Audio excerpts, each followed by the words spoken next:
There's an old expression that goes a little like this. Behind every decision that human beings make, and we can relate this to a higher level government, because what is a government? It's a collection of people. Behind every decision, there are usually two reasons. Reason number one is what is put out there because it sounds good and makes you or an association look good to other people. And reason number two is the truth. So today we're going to talk about yet again another leaked document, tongue-in-cheek there, because we keep seeing these leaked documents coming out all the time now. But this one, I think, somewhat is true. There is some truth behind it because the government originally fiercely denied that this document was true. They came up with all these, news articles saying that it was fake news and everything else. But just this week, they have actually done a U-turn on this document and said, actually, this document is true. And that's pretty worrying. And they've had a lot of time to spin it now, which of course they have done. So you're probably wondering what I'm talking about today. Well, this is something that will affect everyone around the world to some extent, but on somewhat different levels. So let me rephrase that. Some countries will not be affected directly, but they may be affected indirectly. So what I'm talking about today is something that I've covered in depth on previous videos, and that is farming and the new policies around farming. And I often have people say to me, Neil, I'm not interested in farming, it doesn't affect me. Really?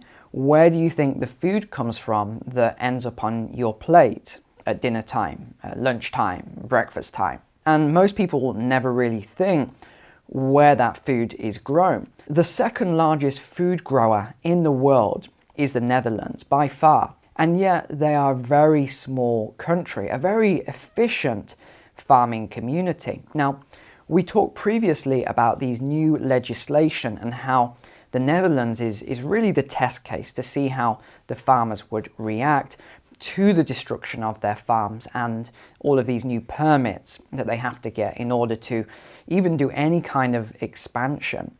So what we're seeing is flock numbers and livestock and hectares being reduced dramatically in order to meet these targets. Now, what really surprised me about this document that's come out was that the reduction needs to be so severe, and we're talking between 80 to 90% reduction in nitrogen. They've replaced the word methane now with nitrogen emissions. We need to reduce the amount of nitrogen. Correct me if I'm wrong, but isn't nitrogen 78% of what makes up air? It's been a while since my school days of science class, but I know it's somewhere around that region. What they're saying is this needs to be reduced dramatically, and the Netherlands is the test case. So it's somewhere in the region of 80 to 90% by 2030. What does that mean then? Well, it means that there is a target that exists right now to actually reduce the number of farms in the Netherlands by 3,000. Now, here's the other thing that most people don't think of. When you think of a farm, most people often think of what maybe we'd call your typical American, USA, little homestead type farm, or maybe it's a couple of fields. That's not what we're talking about with the Netherlands. The Netherlands has very, very large farms, and they are also extremely efficient in how they grow their crops, whether that's on the land or whether that's in greenhouses. Predominantly it's the greenhouses. Extremely, extremely efficient.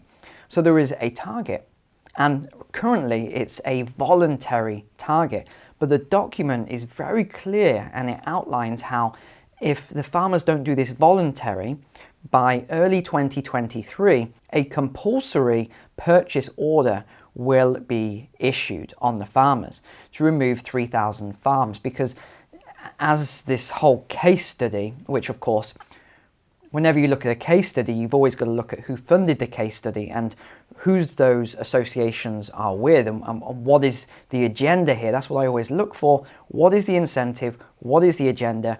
Who's being paid to provide the evidence that supports the claim they're trying to make? Now let me get to the point.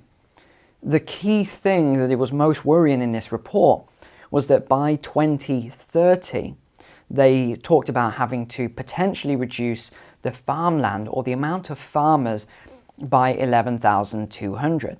And I thought, that's interesting because I wonder how many farmers there are in the Netherlands. I thought maybe, perhaps as much as 15,000. That's what I had in my mind. I thought it can't be, because that would be almost all of the farmers. So let's go over to the shared screen here. I wanted to go on to Statista, which is a very reliable website. And here's what it says. The number of arable farms in the Netherlands from 2008 to 2021. So here is the information, 2021. How many does that say? Let me just zoom in here just so we can be completely clear. And that says 11,189. So then that had me scratching my head somewhat. How on earth could they reduce the number of farmers by 11,200 when there's only 11,200 farmers right now in the Netherlands? That doesn't mean a reduction of 80 to 90%. That means potentially a reduction of 100% of farmers, which makes absolutely no sense. And I still kind of doubt the report and some of these numbers because, and you know my favorite word, baffled. It has baffled me how these numbers and these reports could come out. How could they get these, how could the government get these numbers so wrong and say that potentially we're looking at a reduction of 11,200 farms by 2030? That means all the farms. So the next thing I started to look into was, well, these compulsory purchases and what they're offering voluntarily, what are they actually paying? And it was over and above the value of the farm. So we're not talking that they're going to offer them 100% of the value here. We're talking 120, 130% of the value. The figures differ somewhat. And then you've got to ask, well, where's that money coming from? Why would the government be doing that? It doesn't really make much sense. So I started to look into the map, the region where these farms were that they want to predominantly reduce at the outset.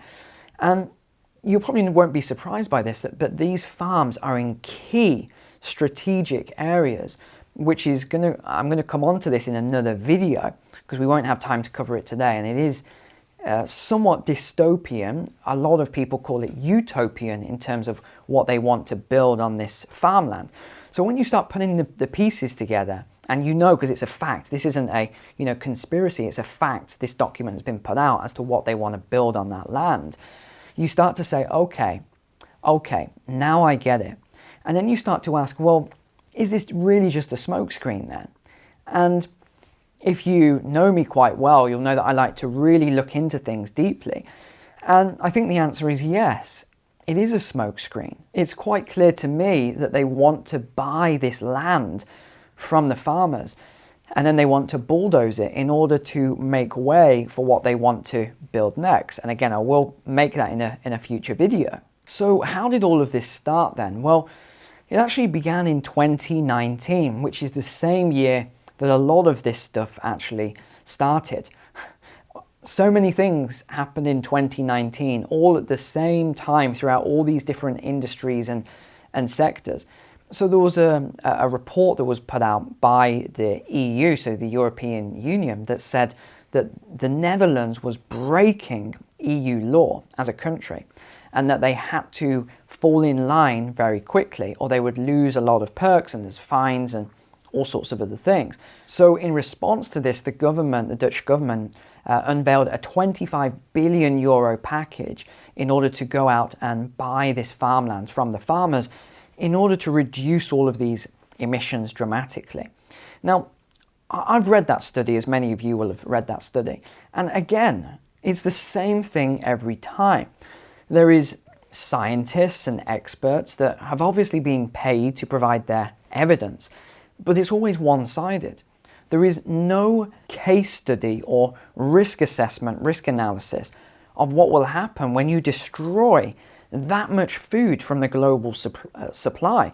When you remove all of that food from the second largest food grower and exporter in the world. It's as if they're completely just pushing it under the rug and only focusing on these nitrogen and other CO2-based targets. And the other reason that I knew this was somewhat of a smokescreen is because as I went through that report, as many of you have already gone through that report, I noticed that they were really singling out the farmers, as if they were picking on them or bullying the farmers. Why? Because they're small, independent, family farmers, a lot of them, versus where was the industry, where were some of these big companies, where were some of these huge polluters that exist in the Netherlands, energy companies and the like. They weren't included in this report. Why? I think it's quite obvious. Because they can afford to lobby the government and, hey, shh, don't put us in the report, wink, wink, keep us out of that.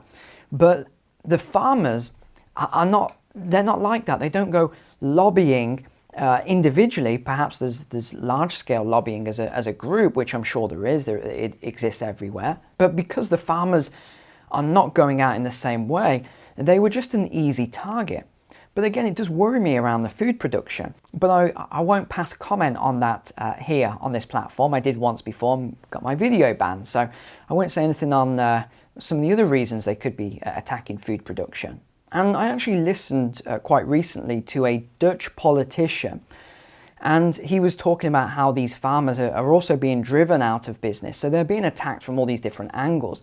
And he said that there was a tax on the nitrogen that they were pumping into the greenhouse. And he says, you're telling us to reduce nitrogen emission, yet nitrogen is what is needed to grow crops and plants, and the farmers are taking nitrogen, they're pumping it into the greenhouses, and they're getting fined or heavily taxed for doing so.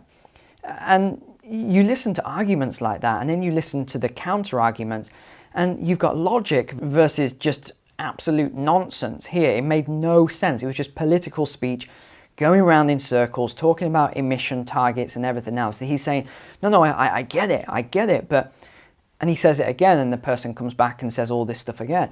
It's as if you've got logic. It's like this person is running some sort of a computer software, as it were, where they can't quite grasp the logic, and they just keep talking and talking about these targets and EU law and everything else without having any sort of free-thinking analytical ability. Now, the other thing that's quite fascinating about Netherlands and how they actually grow things is that to grow, and think about a kilo of tomatoes or tomatoes for my American friends, just 1 kilo. Well, the Netherlands uses on average 4 liters of water to grow 1 kilo of tomatoes or tomatoes. Now you compare this to the global average, which is more than 200 liters. Correct me if I'm wrong, but I think it's somewhere around 215 liters to grow 1 kilo of these tomatoes. So this is the other thing that doesn't make sense. You've got this incredible efficiency which enables these farmers to grow all of this food that probably feeds you, or if it doesn't, then it feeds a lot of my subscribers. So you destroy these farms to make way for what they want to build. To replace those farms elsewhere, you're not going to just need one farm to replace it somewhere else in the world.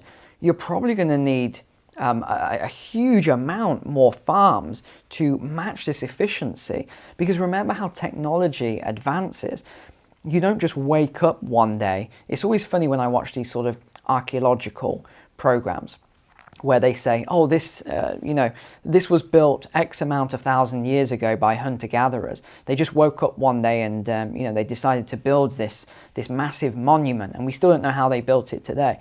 It always makes me laugh when you hear these sort of things, because they kind of just assume, our illustrious leaders, they kind of just assume that the knowledge is going to get transferred, the technology will just be there, and people will figure out how they're going to grow in the same way that Dutch farmers grow. It's not going to happen. There just doesn't seem to be a transition plan in place. Now you look at the cost of energy, which is going up dramatically in the Western world, therefore driving down living standards, which again we've talked about previously and what I believe is going on there. You also have supply chain break down, so it's getting harder to transport goods and get them to supermarkets and tables. The supply chain is getting extended and more expensive. Food inflation has gone up dramatically. We also have lower crop yields, most of which is being blamed on climate change, but we know for a fact a lot of it is to do with solar output as well that's affecting crop yields. We know that this year, or the last year as well, a lot of countries lost huge amounts of their farmland. There was huge amounts of flooding, huge amount of drought in other places as well. So we know that yields are down, we know that food has been lost. So it seems very irresponsible in my mind for all of these, and it doesn't just exist in the Netherlands, it exists in other places. I'm just focusing today on the Netherlands because it is where I believe they are doing this transition plan. This is the test case, a bit like how I said Sri Lanka was the test case, and it would fail miserably and it would probably collapse as a state. What happened? It failed miserably and Sri Lanka collapsed as a state. And so, ladies and gentlemen, now you understand why the Dutch farmers have been protesting, and you also understand why the revolution will not be televised and why you haven't seen any of these protests or any of this in the mainstream media. You've seen very tiny pockets, which has obviously been spun a certain way to say that the farmers are the enemy. They are the extremists causing all of the problems, when actually now you know the truth, you know what's happening. And also what happened in October, which was, I wouldn't say the catalyst for the protest, because the protests were already going on, but there was a government mediator, and I'm not sure exactly who they mediate between, whether it's between the government and the farmers or the government of the Netherlands and the EU, but this mediator said that they had to confiscate 600 farms immediately, or at least compulsory purchase order or voluntary purchase. So of course this again erupted in more protests.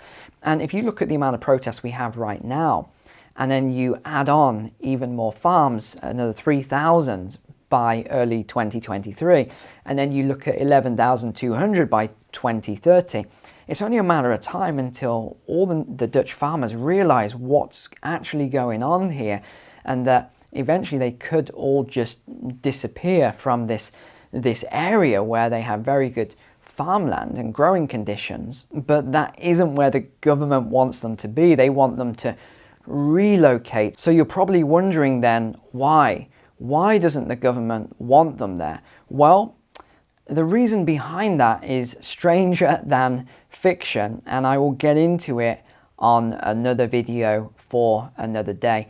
I just want to say, as we wrap up here, thank you so much for everyone who's taken my finance course over the last few days. I am leaving it open. Today is the last day because a lot of people said today's payday for me. So I'm leaving it open one more day for the finance course. You can see the link below in the description. Thank you so much for watching today. Really appreciate all of you as subscribers here. Take care. God bless you and your family, and I will see you tomorrow.